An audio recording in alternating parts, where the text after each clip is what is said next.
ഈശോ മിശിഹായ്ക്ക് സ്തുതിയായിരിക്കട്ടെ. പ്രിയമുള്ളവരെ, വചന പഠന ക്ലാസ്സിലേക്ക് ഏവർക്കും സ്വാഗതം. ആദ്യം തന്നെ കഴിഞ്ഞ ആഴ്ച പഠിച്ച 6 വചനങ്ങൾ ഒന്നുകൂടി നമുക്ക് ഓർത്തു നോക്കാം. അതിനുശേഷം ഇന്നത്തെ വചനം പഠിക്കാം.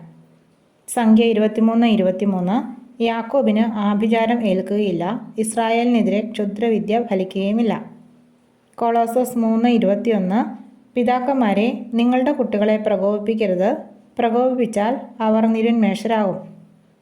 സങ്കീർത്തനം 57:2 അത്യുന്നതനായ ദൈവത്തെ ഞാൻ വിളിച്ചപേക്ഷിക്കുന്നു, എനിക്ക് വേണ്ടിയെല്ലാം ചെയ്തു തരുന്ന ദൈവത്തെ തന്നെ. ജ്ഞാനം 6:25 എൻ്റെ വചനങ്ങളാൽ ശിക്ഷണം നേടുക, നിനക്ക് ശുഭം വരും. 2 കൊരിന്ത്യർ 13:13 കർത്താവായ യേശുക്രിസ്തുവിൻ്റെ കൃപയും ദൈവത്തിൻ്റെ സ്നേഹവും പരിശുദ്ധാത്മാവിൻ്റെ സഹവാസവും നിങ്ങളേവരോടും കൂടെ ഉണ്ടായിരിക്കട്ടെ. യോഹന്നാൻ 15:3 ഞാൻ നിങ്ങളോട് പറഞ്ഞ വചനം നിമിത്തം നിങ്ങൾ ശുദ്ധിയുള്ളവരായിരിക്കുന്നു. ഇനി ഇന്നത്തെ വചനം നോക്കാം.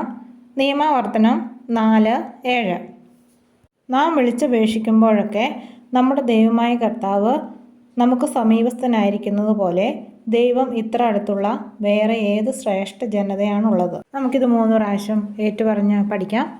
നിയമാവർത്തനം 4:7 നാം വിളിച്ചപേക്ഷിക്കുമ്പോഴൊക്കെ നമ്മുടെ ദൈവമായ കർത്താവ് നമുക്ക് സമീപസ്ഥനായിരിക്കുന്നത് പോലെ ദൈവം ഇത്ര അടുത്തുള്ള വേറെ ഏത് ശ്രേഷ്ഠ ജനതയാണുള്ളത്? നിയമാവർത്തനം 4:7 നാം വിളിച്ചപേക്ഷിക്കുമ്പോഴൊക്കെ നമ്മുടെ ദൈവമായ കർത്താവ് നമുക്ക് സമീപസ്ഥനായിരിക്കുന്നത് പോലെ ദൈവം ഇത്ര അടുത്തുള്ള വേറെ ഏത് ശ്രേഷ്ഠ ജനതയാണുള്ളത്?